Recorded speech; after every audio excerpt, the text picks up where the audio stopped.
Hello दोस्तों, आज मैं उत्तर प्रदेश की एक लोक कथा आपको सुनाती हूँ, चतुरी चमार।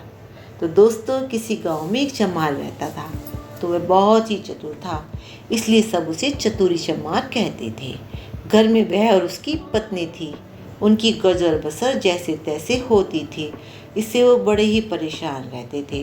तो एक दिन चतुरी ने सोचा कि गांव में रहकर तो उनकी हालत सुधरने से रही, तो क्यों ना शहर चला जाए और थोड़े पैसे कमाए जाए। तो उसने स्त्री से उसने अपनी सलाह ली। उसकी वाइफ ने भी हाँ कर दिया, तो वह शहर पहुंच गया। तो उसने बहुत कड़ी मेहनत की, क्योंकि वो बहुत मेहनती था और सूझबूझ भी था। उसके अंदर बहुत ज़्यादा दिमाग था। तो उसने 100 रुपये कमा लिए। उसके बाद वह गांव को खाना हो गया। तो रास्ते में घना जंगल पड़ता था। तो जंगल में डाकू रहते थे। तो चतुरी ने मन ही मन कहा कि वह रुपये ले जाएगा तो डाकू छीन लेंगे। उसने उपाय सोचा, एक घोड़ी खरीदी और कुछ रुपये उसकी पूंछ से बांध दिए। तो देखते ही देखते डाकुओं ने उसे घेर लिया और बोले, बड़ी कमाई करके लाया है रे चतुरिया, ना निकाल रुपये। तो चतुरी ने कहा, रुपये मेरे पास कहाँ है, जो थे उसमें तो मैं घोड़ी खरीद ली। ये घोड़ी भी बड़ी कराम आती है, मुझे रोज रोज 50 रुपये देती है। इतना कहकर उसने उसकी पूंछ में डंडा मारा और खन खन खन करके 50 रुपये निकल पड़े। तो डाकुओं का सरदार बोला, सुन भाई, यह घोड़ी तूने कितने में खरीदी है? चतुरी ने कहा, क्यों, उससे तुझे क्या? वह बोला, हमें रुपये नहीं चाहिए, ये घोड़ी दे दो। तो नहीं, चतुरिया ने गंभीरता से कहा, मैं ऐसा नहीं कर सकता, मेरी रोज ही आमदनी बंद हो जाएगी। तो सरदार बोला, ये ले घोड़ी के 100 रुपये। बस जी, चतुरी का ने तो और आग्रह नहीं किया, उसने फटाफट 100 रुपये लिए और घोड़ी उसे दे दी। और उसके बाद वह अपने गांव की ओर चल पड़ा। घर आकर सारा किस्सा उसने अपनी पत्नी को सुना दिया। उसने कहा, हो ना हो 2-4 दिन में जरूर डाकू यहाँ आ जाएंगे, तो इसके लिए हमें तैयार रहना चाहिए। तो अगले दिन वह खरगोश के 2 छोटे छोटे बच्चे ले आया और एक बच्चा उसने अपनी पत्नी को दिया और बोला, मैं रात को बाहर की कोठरी में बैठ जाया करूँगा और जैसे ही डाकू आए, इस खरगोश के बच्चे को यह कहकर छोड़ देना कि जा रे चतुरिया को बुला ला, आगे मैं संभाल लूँगा। तो डाकुओं का सरदार घोड़ी को लेकर अपने घर गया और रात को आंगन में खड़ा करके पूंछ में डंडा मारा और बोला, ला रुपये। रुपये कहाँ से आते? उसने कस कस कर कई डंडे उसकी पूंछ में मारे, फिर कमर में घोड़ी ने लीद कर दी, पर रुपये नहीं दिए। सरदार समझ गया कि चतुरी ने बदमाशी की है, पर उसने अपने साथियों से कुछ नहीं कहा। तो घोड़ी दूसरे के यहाँ गई, फिर तीसरे के यहाँ गई। उसकी खूब मरम्मत हुई, पर रुपये उसने किसी को नहीं दिए। चतुरी ने उन्हें मूर्ख बना दिया था, लेकिन इस बार की बात है ना, साथियों को उसने नहीं बताई, क्योंकि उसकी हंसी उड़ जाती।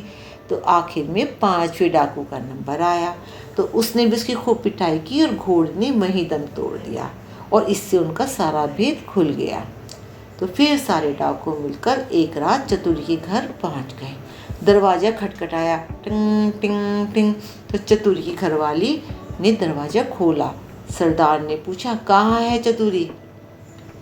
उसकी पत्नी बोली, वह तो खेत पर गए हैं, आप लोग बैठे, मैं अभी बुला देती हूँ। तो इतना कहकर उसने खरगोश के बच्चे को हाथ में लिया, दरवाजे से बाहर छोड़ दिया और बोली, जा रे चतुरी को फौरन बुला ला। तो क्या था, क्षण भर के बाद ही डाकुओं ने देखा कि चतुरी खरगोश के बच्चे हाथ में लिए चला आ रहा है। आते ही बोला, आप लोगों ने मुझे बुलाया? इसके पहुंचते ही मैं चला आया। वाह रे खरगोश, कितना प्यारा है। तो डाकू गुस्से में भर कर आए थे, पर खरगोश को देखते ही उनका गुस्सा काफूर हो गया। सरदार ने अचंभन से पूछा, ये तुम्हारे पास कैसे पहुंचा?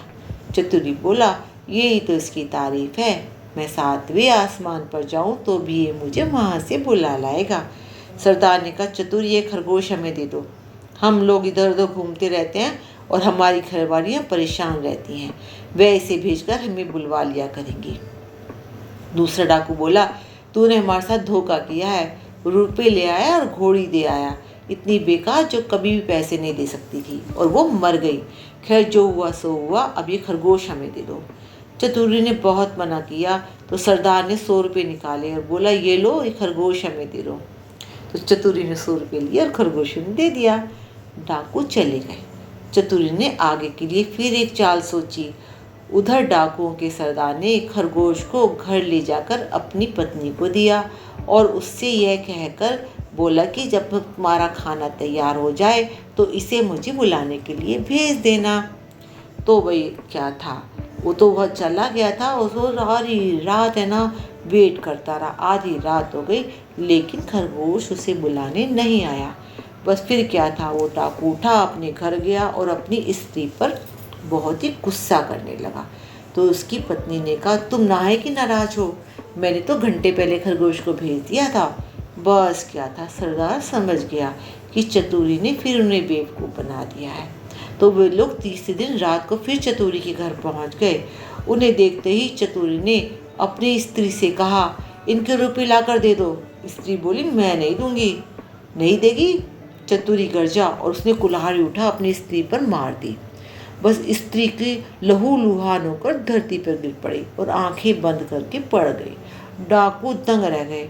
उन्होंने कहा, अरे चतुरी, तूने ये क्या कर डाला? चतुरी बोला, तुम लोग चिंता ना करो, यह तो इसका रोज का काम है, मैं इसे अभी जिंदा कर दूंगा। इतना कहकर वह अंदर गया और वहां से एक सारंगी उठा लाया और जैसे ही उसे बजाया वह तो स्त्री उठ के खड़ी हो गई।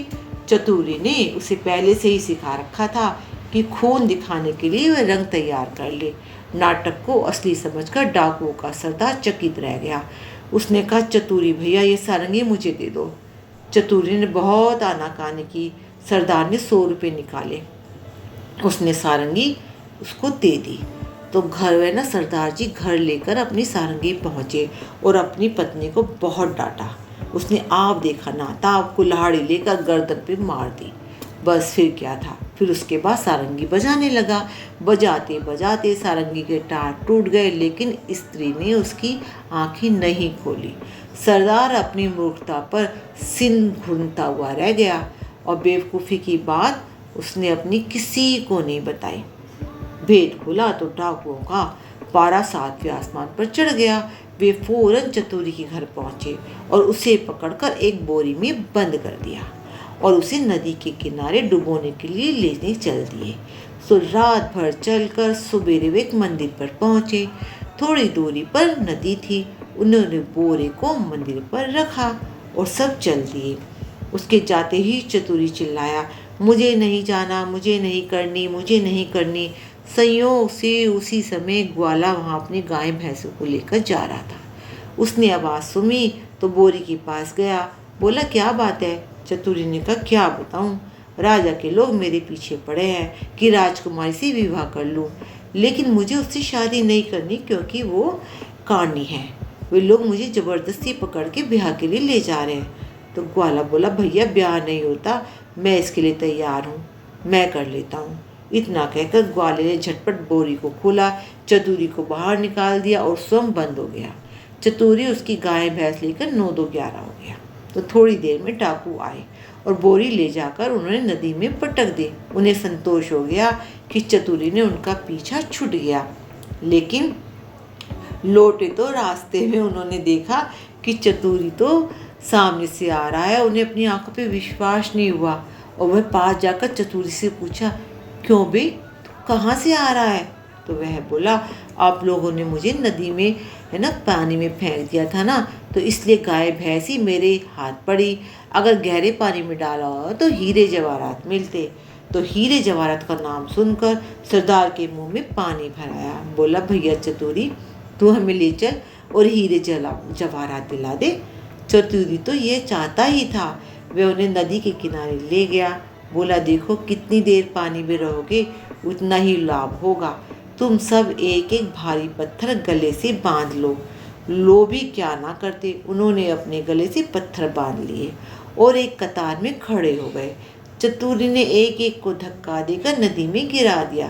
तो सारे डाकुओं से हमेशा के लिए छुटकारा पाकर चतुरी चमार गाय भैंसों को लेकर खुशी खुशी अपने घर आ गया और अपनी पत्नी के साथ बहुत ही खुशी से रहने लगा।